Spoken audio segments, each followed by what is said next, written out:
अभी अभी आप लोग पार्लियामेंट में फतह के झंडे गाड़ के आ रहे हैं एतमाद गवर्नमेंट के, लेकिन ये इससे पहले जो हफीज़ शेख के बारे में आपकी पेशन गोई थी, बावजूद इसके कि आप इंटीरियर मिनिस्टर भी हैं और आपके पास इंफॉर्मेशन भी, ये कैसे गलत साबित हो गई? कुछ हवाएं बदली थी, क्या चक्कर था? हवाएं शवाएं नहीं बदली थी, मेरा ख्याल है इजी ले लिया हमने इलेक्शन बहुत ज़्यादा।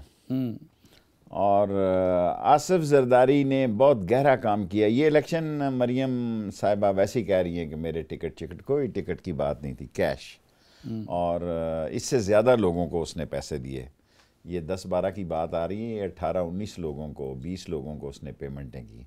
और आसिफ जरदारी ठीक शुरू में तो सुना है 35 तक लोग जा चुके थे, लेकिन फिर जब 1-2 दिनों में हरकत हुई। सारी इतलात तो आपके पास हैं, तो आपने बतौर इंटीरियर मिनिस्टर मेरे मुंह से ज़रूर कुछ निकलवाना है। अगर हैं तो आप मीडिया पे बता दें, लेकिन मैं आपको ये बताता हूँ कि 20 बंदों से उन्होंने गिव एंड टेक की थी, लेकिन सिर्फ पैसा चला है, कोई टिकट शिकट क्या इलेक्शन यहाँ पता नहीं। शेख साहब, मेरी इतला ये है कि 3 बंदों का वो भी था टिकट का वादा, मैंने ये कम को ट्वीट किया था। मैं नहीं मानता वो, फिर वैसे ही कोई वजह। आज फिर वो सारे रात को पहुंच गया, हालांकि जब कल चाय हुई तो उस वक्त 70 थे, लेकिन रात को 6-7 लोग पहुंच गए सारे। अच्छा, लेकिन ये पैसे कुछ अमाउंट का पता है कि रेट क्या था आखिर में, कहाँ तक गया है?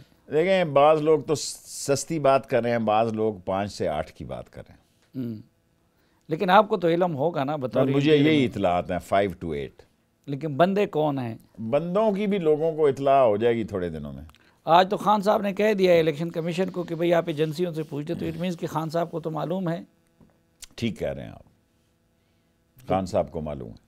तो फिर आज उन लोटों से वोट भी ले लिया। वोट ये भी बड़ा ज़रूरी है कि फिर वरना आज इस वक्त आप कह रहे होते तख्ता हो गया और हमारी कैबिनेट शेख रशीद बतौर इंटीरियर मिनिस्टर इंटरव्यू ना दे रहा होता, एक MNA की हैसियत से दे रहा होता, और आपने तूफ़ान खड़ा कर देना था। देखें, एवरी डेज इंग्लिश में कहते हैं नॉट संडे, हर रोज़ इतवार नहीं है। इतवार वाले दिन इतवार होती है और मंगल वाले दिन गोश्त का नागा होता है। फिर उसूल की तो कोई बात ना हुई ना कि आप को मालूम है कि ये बंदे देखिए, उस वक्त 20 बंदे निकालने जो है वो कोई फ़र्क नहीं पड़ता था। इस वक्त 20 बंदे निकालो तो हम घर जाते हैं, फिर तो चोर ऊपर आ जाते हैं, फिर तो रिवर्स लग जाता है। तो ये तो चोर भी है, ज़मीर फरोश भी, जिन्होंने खान से बेवफाई की और वोट भेज दिया है। मेरा मतलब है पैसा काम करता है। और वट्टू साहब आप देखें, 12-14 आदमी सारे जहाज़ भर लाए थे, और मैरियट में 2 दफ़ा उसने 14-12 बंदों से हुकूमत टॉपल कर दी। ये मुल्क में बिकने और बकने वालों की कमी तो नहीं है, बिकने और बकने वालों का बड़ा जुमा बाजार लगा हुआ है। लेकिन अब ये भी और इंसान में जुर्रत होनी चाहिए। मैं ये नहीं कहता, पिंडी की वजह से कह रहा हूँ कि जब सबको मरीज आ रहे थे, हम पिंडी के जो मेंबर थे, हमने कहा जी हमने नहीं जाना, हमारे साथ मरी है, जाएंगे रात को फिर वापस आ जाएंगे, इससे बेहतर है हम यहीं से वोट डालने आए। लेकिन खान साहब तो कहते कि मुझे कोई परवाह नहीं है, लेकिन अब तो ये भी हो गया कि उनकी हुकूमत भी बिकने और बकने वालों के सहारे कायम है। सारे तो नहीं कह सकते, लेकिन शेख हफीज़ को उन लोगों ने वोट नहीं दिए। ये बहुत सख्त जुमला आप बोल गए हैं सलीम साफ़ी साहब।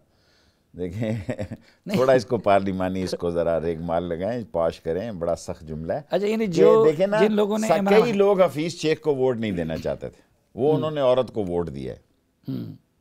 लेकिन Hafeez Sheikh as a minister finance continue करेगा। ये भी मैं आपके जियो के प्रोग्राम में, सलीम साफ़ी के प्रोग्राम में बता दूँ। और मैंने सुना है कि वो गुस्सा है कि मैंने जो 50-50 करोड़ रुपए फंड देने थे ना, अब मैं 1% भी इनमें नहीं, लोगों को गलतफहमी है। ये बड़े देखें ना, मेरे साथ 3 वजारतों में शेख हफीज़ ने काम किया, तीसरी वजारत है, और हमारी बड़ी अच्छी गपशप है। लोग एक फ़ज़ा बन जाती है ना, जो लोग टीवी पे नहीं आते या आना पसंद नहीं करते, या जिनकी टीवी में आने की, हालांकि उसे इतनी बार इमरान खान ने कहा टीवी पे जा, वो नहीं जाता, पर उसका पोस्चर जो है लोगों को पता नहीं लगता वो किस मिजाज का आदमी है। ठीक ठाक आदमी है जी। देखें, अगर वर्ल्ड बैंक और IMF को ठीक रख सकता है तो सलीम साफ़ी को भी ठीक रख सकता है।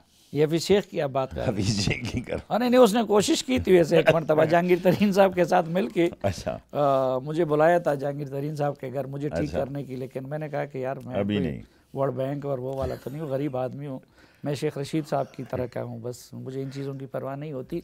लेकिन ये जो खान साहब मसलन PTI वालों ने खैबर पख्तूनख्वा में अरबपति उतारे थे, ठीक ठाक ख़रीदारी कर ली, सिंध में भी था, बलूचिस्तान में भी था, तो इधर क्यों नहीं किया तोड़ के लिए? देखें बेसिकली तो देखें हफीज़ शेख अगर आप कहें तो साथ ही है उसको बुला ही लेते हैं ताकि ये सवाल उससे पूछ लें, हम गपशप, एक ही बंदे से मेरी गपशप है और किसी से इतनी नहीं है। अगर आप कहें तो मैं उसको बुला लेता हूँ, सामने ही है। लेकिन हफीज़ सिंध से इलेक्शन लड़ना चाहता था। अच्छा, उसने मुझे कहा, लेकिन प्राइम मिनिस्टर ने कहा कि भाई वो इस्लामाबाद से लड़े, लेकिन उसकी ये ख्वाहिश थी कि वो सिंध से इलेक्शन लड़े कि मैं सिंध से हूँ और नहीं हो सका ऐसा। लेकिन शेख साहब देखिए, आप पिंडी को रिप्रेजेंट करते हैं, पिंडी के आपके वोटर भी हैं और आप पिंडी को रिप्रेजेंट भी करते हैं, और आम तासुर ये भी था कि उस वक़्त भी शेख साहब को असद उमर को रिप्लेस करके जहांगीर तरीन और पिंडी वाले लाए थे। देखें मैं आपको ये बात क्लियर कर दूं, बिल्कुल स्ट्रेट वे क्लियर करना चाहता हूं। असद उमर को निकालने में फ़ौज का कोई हाथ नहीं था, ठीक है। अगर होता तो मैं असद उमर का 7 महीने केस ना लड़ता। इमरान खान एक दफ़ा अबाउट टर्न लगा ले तो बड़ा टाइम लेता है। मैं हेड ऑफ़ द स्टेट की मीटिंग में चला गया बीजिंग में, शाह महमूद कहने लगा तुझे पता नहीं है उधर हेड ऑफ़ स्टेट है? मैंने कहा भाई मेरी उस वक्त 14वीं मिनिस्ट्री थी, मैंने कहा 14वीं मिनिस्ट्री है, मुझे पता है कि हेड ऑफ़ स्टेट क्या होता है और उधर नहीं जाना। मैं असद उमर के लिए गया। तो असद उमर को किसने निकाला और इनको किसने? एकदम जज्बाती हो गए, उसने प्रेस कॉन्फ्रेंस भी कर दी और खान ज़रा थोड़ा सा जल्दी ले लेता है इस फिर उन्होंने बुला के, हालांकि बाजवा साहब ने और फैमिली उसकी का डिनर भी किया। बाजवा साहब ने खुद मुझे बताया कि मैंने असद उमर उसकी फैमिली का डिनर किया, और ये इसकी मैं ऑन होल तरदीद करता हूँ कि असद उमर को।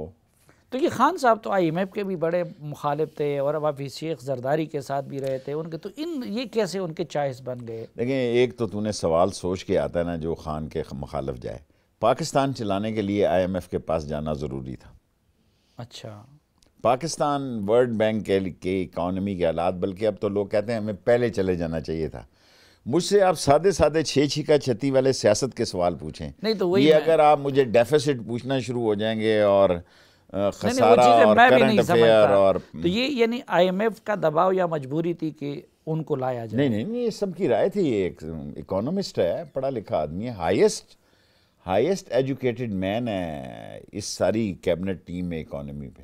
तो ये अब MNAs ने उनके खिलाफ गुस्सा क्यों निकाला जा रहा है?